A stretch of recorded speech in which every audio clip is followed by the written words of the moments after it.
প্রতি মাসের তৃতীয় শনিবারে এই মাসিক সৎসঙ্গ আজকে আয়োজন করেছেন। এতক্ষণ সুন্দর ভক্তিগীতি কীর্তনের মধ্যে দিয়ে একটা ভাবমুখর পরিবেশ তৈরি হয়েছে। এবার ঠাকুরের কথা বলতে নির্দেশ করলেন ঋত্বিক দাদা। ঠাকুরের,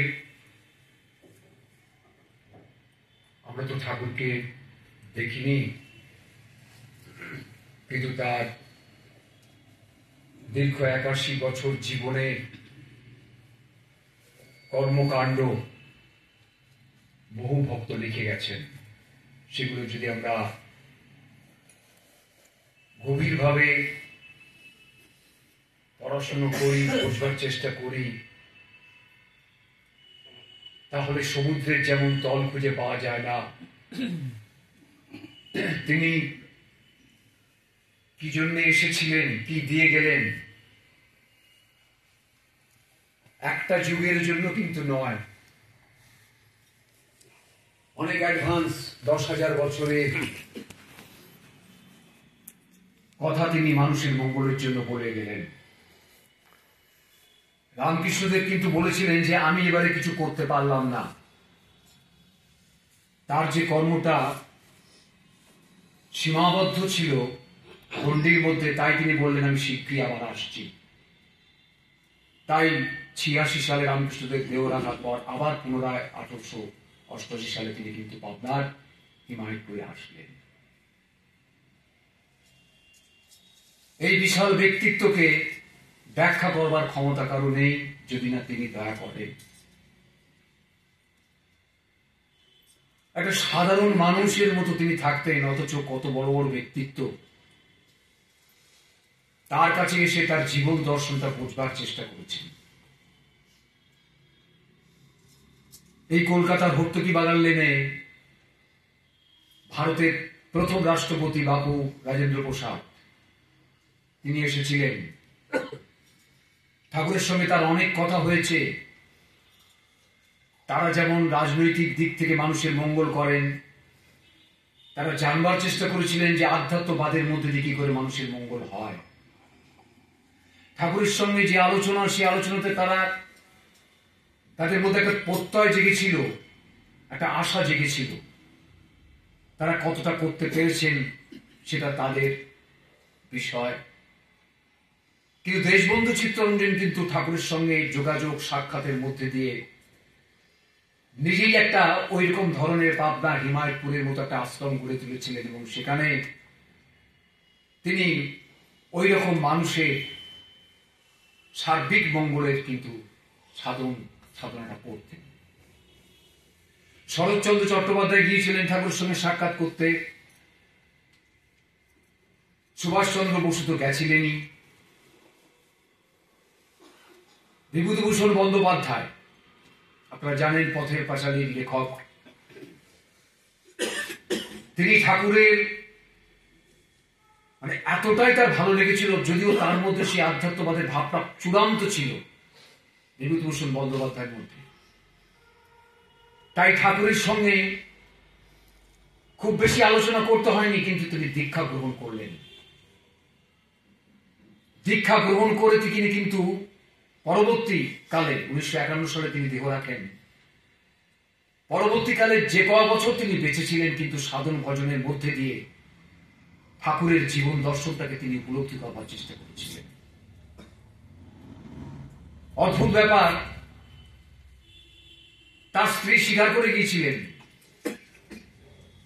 যে পথের পাঁচালী তিনি লিখেছিলেন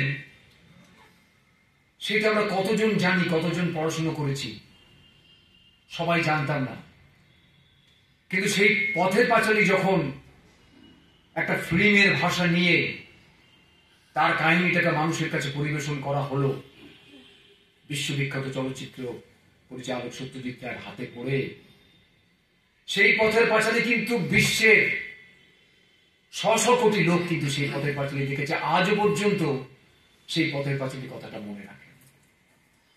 তার স্ত্রী স্বীকার করেছিলেন যে ঠাকুরের চরণতলে আসার পর তার এত বড় যশ, এত বড় নাম সারা পৃথিবীর বুকে, যদিও তিনি নাম যশের পেছনে ছুটতেন না, এই ছিল তার ভাবনা, সেই জীবন পর্যন্ত আধ্যাত্মবাদের জগৎকেই তিনি বেছে নিয়েছিলেন।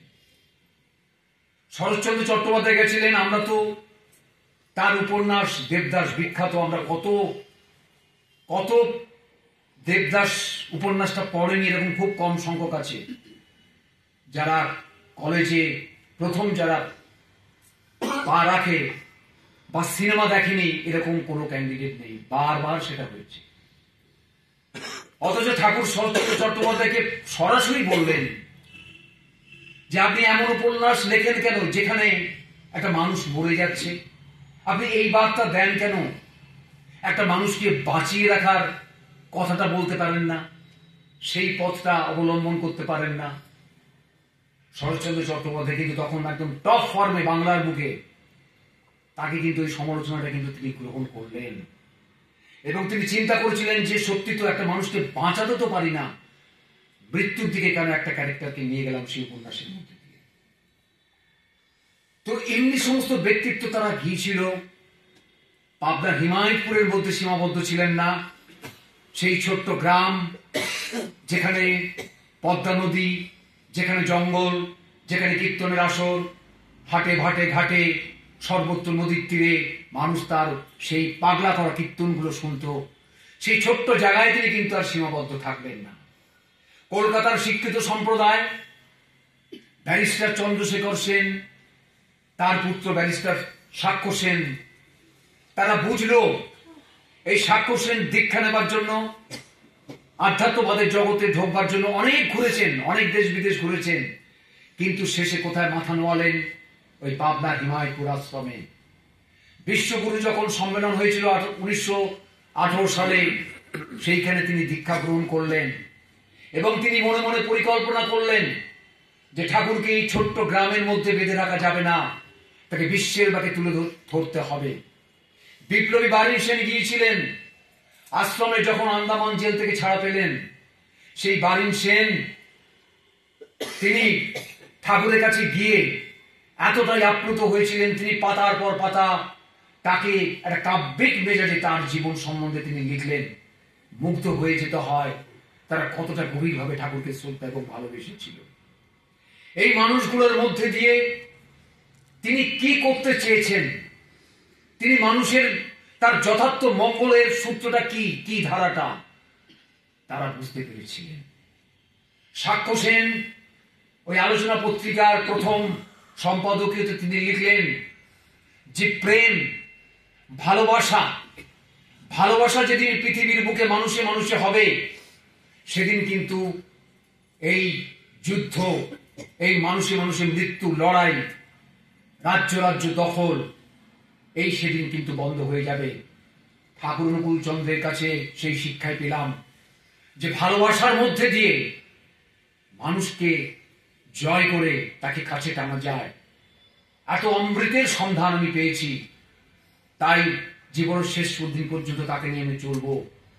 এবং নিয়েও গেছিলেন এই হর্তকি বাগালেন, ঈশ্বরদী বাইলেনের কাছে, যেখানে কলকাতার উত্তর কলকাতার বাড়িগুলো যেখানে আসলেন, প্রথম কলকাতায় সেখানে ঘাঁটি গাড়লেন সেই পাবনার হিমায়তপুর থেকে। এবং সেইখানে ক্যালকাটা ইউনিভার্সিটির সমস্ত প্রফেসররা, তারপরে অ্যাডভোকেট, ব্যারিস্টার, নেতাজি সুভাষচন্দ্রের মামা জেএন দত্ত, ওই রকম দুধে ব্যারিস্টার, তার স্ত্রী, তারা কি সবাই দেখা করলেন, জানবার চেষ্টা করলেন যে কি তিনি দিলেন মানুষের জন্য। তারা বুঝে এতটাই তারা আপ্লুত হয়েছিল যে সংসার জীবনে থাকার মধ্যে দিয়েও তারা ঠাকুরকে নিয়ে মাতোয়ারা হয়ে জীবনের শেষ দিন পর্যন্ত কাটিয়েছেন। তাই সমস্ত মঙ্গল যা দিয়ে গেলেন 10,000 বছরের জন্য, নিষ্ঠা সহকারে সাধন ভজনটার মধ্যে দিয়ে তাকে চেনা যায়। একটি ছেলে প্রশ্ন করছিল আমাকে, কি হয় ইষ্টভীতি করলে, কি হয়, আমাকে জিজ্ঞেস করছিল, ঠাকুরজি ইষ্টভীতি দিয়ে গেলেন, এই পয়সা দিয়ে ইষ্টভীতি কি হয়? আমি বললাম, এটা তুমি না করলে আমার কথাটা তুমি বুঝতে পারবে না। এটা তুমি না করলে আমার কথাটা তুমি বুঝতে পারবে না। বলো, তুমি বলুন না। আমি বললাম তোমার মধ্যে অনেক ভালো ভালো গুণ আছে, তোমার মধ্যে অনেক শক্তি আছে, তোমার মধ্যে এমন শক্তি আছে যে মানুষকে সেবা দিয়ে তাকে এমন একটা জায়গায় নিয়ে যাবে, সমাজের অনেক মানুষ তোমার দ্বারা উপকৃত হবে। সেই শক্তিটা তোমার আছে, কিন্তু সেই শক্তিটা তোমার পাথর চাপা পড়ে আছে। ইষ্টভীতির মধ্যে দিয়ে তোমার সেই শক্তিটা জাগরিত হবে। ইষ্টভীতির মধ্যে দিয়ে তোমার গুরুর প্রতি নির্ভরতা জাগবে। ইষ্টভীতির মধ্যে দিয়ে তোমার সিকিউরিটির অভাব হবে না। ইষ্টভীতি করার মধ্যে দিয়ে তোমার মধ্যে ভয়, আতঙ্ক, হতাশা, অবসাদ আসবে না। আত্মবিশ্বাসে ভরপুর হয়ে থাকবে। ইষ্টভীতির মধ্যে দিয়ে মানুষের প্রতি দরদ আসবে, সেবা আসবে, মায়া, মমতা, ভালোবাসা আসবে। এক ইষ্টভীতির মধ্যে দিয়ে যে কি আছে সেই জাদুটা তিনি কিন্তু দেখিয়ে গেলেন। তাই ইষ্টভীতিটা আজকে বর্তমান প্রজন্ম দেওঘরের আচার্যদেব তিনি বলছেন, এই ইষ্টভীতির মধ্যে সমস্ত মঙ্গল লুকিয়ে আছে। গুপ্তধনের চাবিকাঠিটা এর মধ্যে রয়েছে, ভক্তরা বলছেন। তাই ইষ্টভীতিটাকে অবহেলা করবেন না, হেলাফেলা করবেন না। ঠাকুর কে? তিনি কেন এসেছেন? তিনি আমার কতটা পাশে থাকছেন? তিনি আমার জীবনের কতটা দায়িত্ব নিলেন? তিনি আমার 7 জন্মের জীবনের দায়িত্বটা কতটা নিয়ে নিলেন, সেই গ্যারান্টিটা তিনি দিয়ে দিলেন। তিনি বললেন, তোমাকে ইষ্টভীতি করলে কুকুর বেড়াল হয়ে জন্মগ্রহণ করতে হবে না। তুমি সাধন ভজনের মধ্যে দিয়ে তুমি পরজন্মে মানুষের জন্মগ্রহণ করবে। কোটি কোটি টাকা দিয়েও কিন্তু এত বড় গ্যারান্টি পৃথিবীর কোন সমাজকর্মী, কোন রাজনৈতিক নেতা দেবে না। তাই সেই ইষ্টভীতি সম্বন্ধে গভীরভাবে জানবার চেষ্টা করুন। আজকে বাঁচার একটি মাত্র পথ। আজকে দীক্ষা নিয়ে ইষ্টভীতি নিষ্ঠা সহকারে করার মধ্যে দিয়ে এতটাই আনন্দে থাকে একটা মানুষ। আমরা সুখের কথা জানি, কিন্তু শান্তির কথা জানি না। আমাদের সংসার জীবনে টুকরো টুকরো সুখ আমাদের আনন্দে ভরিয়ে তোলে, কিন্তু আমরা জানি না শান্তিটা কি, তার বৈশিষ্ট্যটা কি, কেমন তাকে দেখতে, কি তার ভাব। ওই গুরুর চরণ ধরে সাধন ভজনের মধ্যে দিয়ে শান্তির সন্ধান পাওয়া যায়, ম্যাকেনাস গোল্ডের সন্ধান পাওয়া যায়। একটি মাত্র জীবন চলে যাবে, একটাই সুযোগ আমি পেয়েছি, তাই তাকে আঁকড়ে ধরে তার জীবন দর্শনটা মানুষের মঙ্গলের জন্য যা তিনি দিয়ে গেলেন, বোঝবার একটাই সুযোগ, আমরা যেন সেই চেষ্টা করি। এটুকু বলে প্রতি প্রত্যেকের মঙ্গল প্রার্থনা করি।